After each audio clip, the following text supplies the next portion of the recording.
People are asking how important are the ratings agencies? Do we need their support?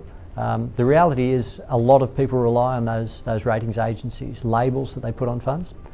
But I think it's a young industry. I think it's moving forward, it's growing. There are new entrants coming into that field, and they're all slightly different. They're all offering a different product in certain parts of the market. But I think it's an area and a time for focus on ratings agencies. In any industry, it's important that there is an independent judge of that industry and of the products that are being sold. And in superannuation, that's the ratings agencies. In superannuation, it's particularly important because firstly, it's a complicated product and it's very, very hard for the average man on the street to decide between one fund or another. And secondly, it's a very, very important product because it's all about revenue and lifestyle in retirement. So we think the rating agencies are a very important and integral part of the system. That said, what's important about the rating agencies is that they rate the things that are important, that they don't get caught up in rating things that are irrelevant to members' long-term benefits. If we didn't have ratings agencies, we wouldn't have people anxious about how our returns are this week or this day. And it's all part of the perception that this is such an important issue, we need to be involved in it all the time. It also encourages short-termism, which is a bad thing. It's hard to have a long-term commitment to long-term investment policies if members of your fund have a look at the Brand X survey, which shows that you're down in the middle quartile. They're a positive thing for the funds themselves in that they need to be able to benchmark their services and offerings. So it's an ideal way for them to be able to do that. But having it published on the front page every month of the newspaper, I think is bad because it focuses people on the short term. Superannuation is a long-term investment, and people really aren't focused on the right time horizons when they're seeing the league tables every month on the front page of the newspaper. The biggest impact is within the industry, not outside it. It's not so much a role that at the moment I think affects consumers all that much, but it does affect the industry and the peer group pressure. Frankly, I think they're inevitable. There's nothing much that you can do except go on strike and give them no information, but that wouldn't be, I think, successful. What I'd really like to see them do is reverse the order in which they report, so that they give, instead of giving you the last month, last year, 3 years results in that order, it would be far more socially desirable of them to go 10, 5, 3, 1. I think it's very positive. I think at the end of the day, the consumer or the member who's looking for a fund, to have that type of information available is very important. It's all about transparency in the fund in regard to how successful they are. Well, I think they can be a positive and they can be a negative. But I think what the industry has to remember is that they're sort of not altruistic doyens of best practice, that they have a business to run and their own business plan, and that may not always coincide with what's best for our industry. The difficulties I have with the rating agencies is that superannuation funds have to pay to be rated, and depending on how much you pay depends on the level of rating and the depth of rating that you would get. Not necessarily how well you're rated, but certainly the depth of analysis that goes into that rating. And if you actually pay for that rating, you are then also allowed to use a particular logo from any one of the agencies, promoting the fact that you've been highly rated or not. And obviously if you're not well rated, you're not going to use their logo.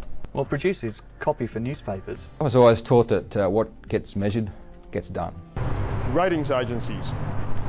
Inevitability and independence were words that cropped up regularly when the Fidelity film crew were interviewing people for our plenary videos.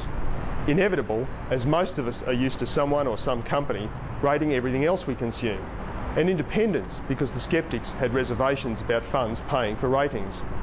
Fund members see headlines, but don't seem to associate ratings with those headlines, even when the short-term performance tables from ratings agencies often drive those headlines. So we seem to have a debate, and one which will continue as long as the industry is competitive and someone is happy to analyse relevant data and then produce the form guides. Well, ladies and gentlemen, good afternoon. Michael Dwyer is my name. I'm your chair for this afternoon. I think you can tell from some of those comments it's going to be an interesting and lively debate. We have three prominent players in the industry with us this afternoon who are heading up ratings agencies. I'll introduce those shortly, but the The topic, of course, today are what are the views of the rating agencies as to the important issues for 2008 for superannuation funds? How do they think funds can differentiate themselves and run against the herd?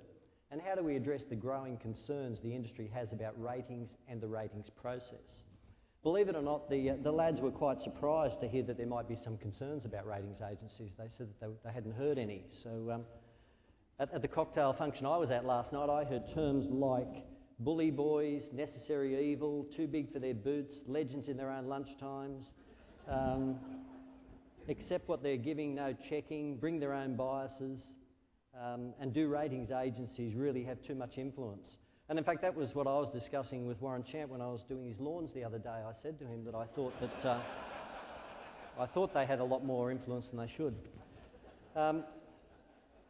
Nonetheless, Warren Chant is known to all of you as the director of Chant West, had a long career in the financial services industry, covering accountancy, corporate finance, investment management and superannuation.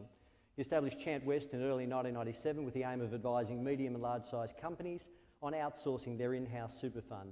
And all of you may remember Warren got a lot of good press at the time. He was involved in some of the very large exercises, including Coles Myer, BHP, Boral, Western Mining and Xstrata. So we welcome Warren. Our second guest speaker will be Jeff Bresnahan, Managing Director of SuperRatings, sometimes referred to as Mr Walking Headline or Mr Media. With over 28 years superannuation industry experience, Jeff founded SuperRatings in 2002. Since then, he's led the introduction of several industry fund firsts, including the introduction of fund ratings, fund level performance reporting and comprehensive industry benchmarking. Our third illustrious guest speaker is Alex Dunnin, Director of Research and Editorial at the Rainmaker Group. Alex is a leading financial services commentator, prominently in the industry research area and publications. It's a publications company where he spearheads research and editorial development spanning the financial services markets in Australia. He is the author and primary researcher for the book Selecting Super and also the website. He's author of the top-selling book Australia's Top Super Funds and is editor at large across the Rainmaker Group and its array of publications and syndicated columns. The way we propose to run the discussion this afternoon is we've asked each speaker to take a couple of minutes, and only a couple to start with, to outline the prominent issues they see for our industry going forward. And as each speaker outlines those, we'll then follow that with about 30 minutes of discussion. Could I ask too, we're going to allow 15 minutes at the end for questions, and as everyone in this room is affected by ratings agencies, and you can see from the comment on the screen that there's some very diverse opinions about what value they add to the industry, could I ask you to think about your own experiences and think about some of the questions, pointed or otherwise, that you want to put to our guests for today. So if I could firstly ask Warren Chant to give us his 2-minute introductory as to where you see our industry going. Warren?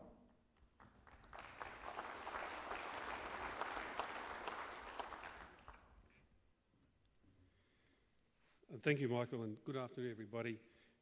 It's really a privilege to be here to present to you again. The last time was in 2003. Much of my talk this afternoon is really on issues confronting the not-for-profit industry, and some of it may seem to be a little bit negative, and I would just ask you to take my comments in the spirit in which they're given, which I'd like to think that I'm trying to be or offer sort of constructive criticism. There are just 2 issues I want to cover. There are many, many issues I could cover, but Michael's restricted us to just a few minutes. And the things I want to talk about were limited financial advice and unlisted assets. But before I do that, I just wanted to start the talk on a positive note. And I think it's important for you to understand that, generally speaking, we think very highly of industry funds and public sector funds, and we think that most Australians, in fact the vast majority of Australians, should be in one of those funds. We research about 240 funds, and about half of those are not-for-profit funds. And of those not-for-profit funds, we actually formally rate about half of those. And all of those industry funds get either a 4-apple rating or a 5-apple rating for us, 5-apple rating being the highest. And you might say, well, why is that important? And it's important for this reason. About 4 million Australians have access to our research called Applecheck. And what happens is that funds buy the research from us and they make it available to their members at no cost to the members. In the next 4 to 6 weeks, that number will go to about 5 million. All of the banks buy our research for their financial planning arms, really for compliance reasons, and a number of other institutions buy the research and dealer groups. That represents about 5,000 financial planners who have access to our research. That's almost 1 in 3 advisors have access to our research. Most of those organisations those institutions that buy our research basically say to their advisors, if a fund is rated 4 or 5 apples, then you can advise a person to stay in those funds. So in other words, where we've rated a fund 4 or 5 apples, it's on the approved product list for funds. And since every industry fund that we've rated has been rated 4 or 5 apples, it means all of those industry funds are on those approved lists. Now that doesn't mean to say that the advisors are going out and recommending industry funds or public sector funds, but it does make it extremely difficult for them to take money out of them. Onto the topic of limited financial advice, there are something like 10 million working Australians, and most of them are in not-for-profit funds, and most of them would like just a little bit of advice. They would like a little bit of help, and as you all know, to give advice you need a licence. Just anecdotally, talking to funds and financial planning groups, we sort of worked out that there was something like 200 or 300 financial advisors who were either working within an industry fund or public sector fund, or were aligned to a dealer group like IFFP. Now just think of those numbers for a second. There's 10 million Australians, and we're talking about 200 to 300 advisors, right, who are able to advise them. And what we say the biggest challenge facing you collectively as an industry is there are 15,000 advisors out there who are able to give advice to your members, and many of them do. And they're not all bad guys. They're not all bad guys.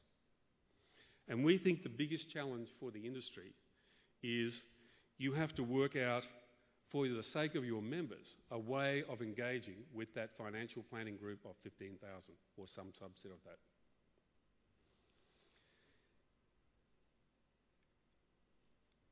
David Whiteley, the spokesperson for Industry Super Network, has recently been reported in the press that he believes the market has failed. And he says that because he says industry funds are clearly very, very good funds and advisors don't recommend them. So clearly he says the market has failed. You can understand why he says that to a certain extent, but another way of putting it is that perhaps David has failed to understand how the market works. Just think about it for a moment. Of those, let's call it 300 advisors that are kind of aligned to your industry, if they give advice to a person, my understanding is that that person can have the cost of that advice deducted from their account. Now, if you line up 1,000 people and you say, how would you like to pay for this advice? Do you want to write a cheque or do you want it taken from your account? Probably 999 would say, please take it from my account.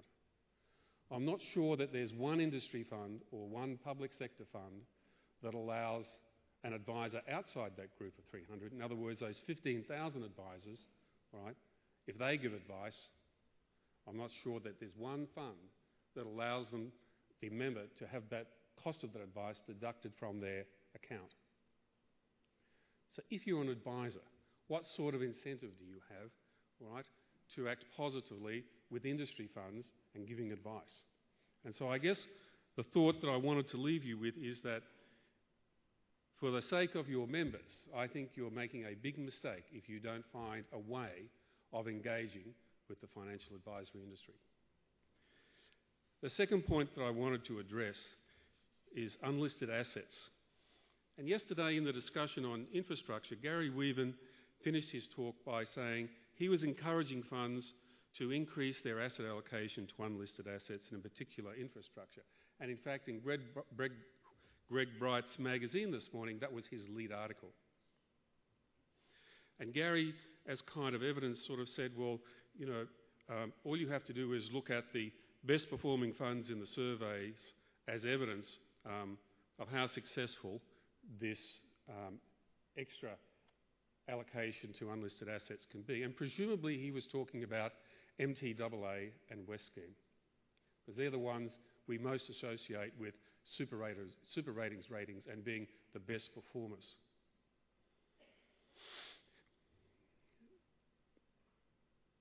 Both MTAA and West Scheme are advised by Access Capital, and Access Capital espouses the investment philosophy. They call it foundation investing. And basically what that means, it comes from the notion of, you know, the universities in the US and even in the UK and Europe, where foundations are set up, people give money. Okay, they give money to these foundations, they give money to the university, and the thing is that that money can never ever be taken away from them. So they're given the money, and no matter how well they perform or poorly they perform, the money can't be taken away from them. And what Access Capital say is that you should be looking to invest this way, you should be looking to invest for the long term, and to do that you should be having a significant proportion of your assets invested in unlisted assets, 40% or more. And what they say is the reason for that is because these unlisted assets, generally speaking, the markets are more inefficient than listed markets, and you have a greater chance of outperformance, and also you get paid a premium for illiquidity. Prior to July 1, 2005, industry funds and public sector funds were somewhat like foundation funds. In other words, you were given the money and it was unlikely that it was ever going to be taken away from you. But with fund choice, the world changed. Our industry fundamentally changed in 2005, just as it changed in 1992 when compulsory super was introduced. Now, what that means is that people can take their money away from you. And your industry, the industry fund industry, has never seen a run on their fund. But every institution in this country over the last 50 years has experienced and knows what it's like to have a run on their fund. And one of the problems with unlisted assets is that it is extremely difficult to calculate the risk of those assets. With listed assets, we can do it fairly easily because they're priced regularly. But unlisted assets aren't priced regularly. They're priced very irregularly. And measures like standard deviations and correlations mean almost nothing. It is extremely hard to work out what is the risk of me being called to liquidate my assets at the very time when it's a buyer's market, because that's what's going to happen. So I'm not saying it's going to happen. I hope it never happens. But the very time that you have to sell your assets is in a buyer's market. And fair value means absolutely nothing. The value you'll get, or the price you'll get for those assets, is the price someone's prepared to pay for it, not what they're worth. And it is extremely difficult to work out that risk, to measure that risk. So I guess, regardless of what Gary said yesterday, I was kind of quite determined in my kind of talk to you today, and sort of raising the issues that I think are most important. I think this issue of unlisted assets, because it is so difficult to measure the risk of unlisted assets, is one of the biggest issues you face. I will leave it there. There was just sort of one final point I wanted to raise, and it's kind of in response to Ian Robinson in his opening remarks. I was sitting there, and it's quite true. When I saw this topic, when Fiona spoke to me 9 months ago and said, "Warren, you know, would you like to talk at the conference, and here's the topic," I didn't realise that there was concern about rating agencies. And so when Ian Robinson yesterday sort of made his comments about rating agencies, I was really surprised. But just a couple of statistics to leave you to think about. Of those 4 million members who have access to our Applecheck research and the 5,000 advisors, they run about 85,000 reports a year. Okay, and the members, their portion of that is about 45,000, and the advisors, it's about 40,000. Yesterday I looked at the stats this morning, and yesterday there were 380 reports run. 180 were from Aussie Super, 100 were from financial advisors, and the other 100 was from the other not-for-profit funds that subscribe. With your 300 financial advisors, okay, talking to David Haynes at IFFP yesterday, he was saying there's about 60 advisors there, a little bit more than 60 advisors, and they probably write about 3,000 SOAs a year. So if we say that 60 is a fifth of 300 advisors, we can say 5 times 3,000, we get to 15,000 SOAs a year. And then if we say, look, it's not very accurate, why don't we just double it for good measure? That's 30,000. Okay, so for the 10 million people out there, for those 300 advisors, perhaps we're getting, at best, something like 30,000 SOAs. Members that come to our site already run 45,000 a year, and advisors already run 40,000. Now, there's not an exact comparison, of course, between an Applecheck report and an SOA, but there's an awful lot of similarities. And I guess I'll leave now and just with the thought that I think you can do a hell of a lot more for your members than you currently are. Thank you.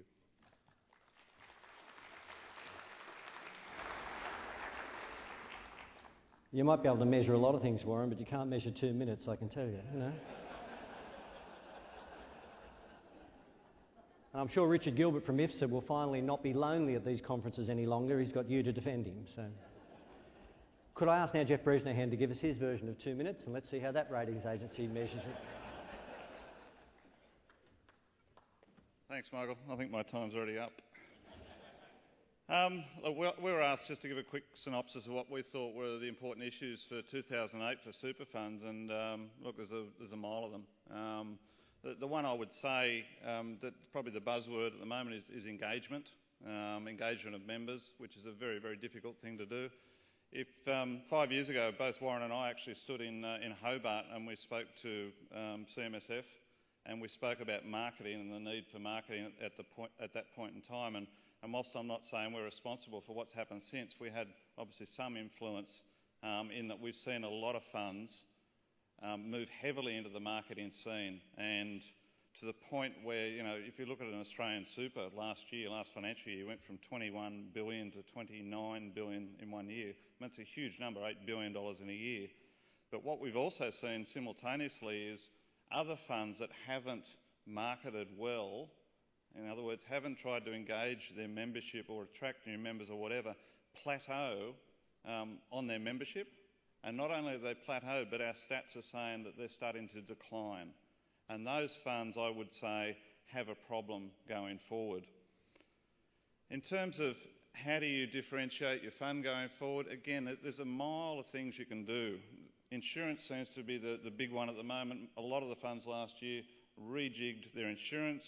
They increased their minimum levels of cover, extended the IP term. They did basically trying to stand out with insurance. But the thing is, as soon as one of you goes, the rest of you follow. So it's not really a huge differentiator. Service, pretty much intangible. Extras, you've all got lots of extras. So it's pretty much how you actually engage with your membership going forward. And it doesn't matter how we look at that, because the common theme in how you try and differentiate your fund comes back to one thing. It doesn't matter what you do from a strategic point of view, it is, what are your underlying administrative capabilities? And I know I spoke on this last year, and I was quite strong on it, and I still am, because a lot of you are still developing product, but not being able to deliver it. Or if you are, it's a very poor delivery mechanism. So administration is your key issue. Forget engagement, I would say, until you get your administration platform sorted, and a lot of you have, but a lot of you haven't, and that's the issue. So I still stand by what I said last year, and that's what I think. Your operating costs and administration costs are going to go up around about 50% in the next 5 years, or from last year onwards. Where does that money come from? We still think the industry is not that price sensitive, but I also think that, you know, it's got to come from the pie somewhere, and, you know, an easy starting point would obviously be fund managers. I mean, you're not going to see the queue for success fees this year, I suspect, isn't going to be that long compared to last year. You know, it would be quite embarrassing to line up and say, well, I want my 300 grand success fee, we only lost you 10% this year. That'll be an interesting exercise. So I don't think enough pressure's been put on investment managers, and obviously that's not going to endear me to that sector going forward. But this success fee sort of thing, they have drained further money out of it. You guys are in the strong position. You're in a position of strength. You've got the money. I mean, as far as I'm aware, there's hundreds of investment managers, but we still haven't seen a push down in price. And in fact, our stats show the opposite. And I understand the cost of the changes in asset allocation, and obviously alternative assets are more expensive, but we've actually seen the price of investment management go up over the last 12 months. But I think that's where you can get a lot of value. The admin mismatch, and I know you all think you're in a partnership, it's a pretty unequal partnership would be my comment. Last year, it's not anecdotal, it's consistent through particularly the outsourced administration. Most of your fund transactions went up between 20 and 80% in May, June, July last year, particularly in the call centre areas. Now, how many of you ran to your administrator and said, here's an extra 2 or 3 mil because no doubt you need it? None. But if that admin had been in-house, would you have just ignored it? Would you have ignored your call centre stats going up 50%? So your answering speed goes from 10 seconds to 4 minutes? Of course you wouldn't. And that's the issue. These guys are fighting to actually survive, fighting to invest in technology. They've got an enormous way to go. Meanwhile, you guys are developing these wonderful products and services and improving and trying to beat each other. And there's an interest in this not-for-profit sector. Your intra-competition is very, very evident. Not that you tell each other. You're all very nice to each other, but it's very, very strong and getting stronger every day. So I'm saying to you that you still need to address this administration problem before you keep developing product going forward. The system for remuneration, look, I don't know. The dollar per week does not work. Has not worked for some time. Your administrators will probably come to you and say, why don't you give us a percentage of assets? Sorry, that doesn't work either. And certainly don't sign anything on that basis. It must be transactional based. That is definite. And somehow you've got to capture, maybe it can be transferred back into a cost per member per week. I think it can still be done, but then you ratio those transactions to try and get adequate remuneration back to the administrators, because that is where you're going to fall down going forward. And that is where, particularly in the commercial sector, a lot of them, I'm not saying all of them, have got a significant competitive advantage over the not-for-profit sector. The only other thing I will say, key challenge for everyone this year, you're all going to blame me for it, but you're going to have negative returns at 30 June. You know, that's almost a given. How you communicate that to members, and that's the other thing we can obviously debate. Thank you.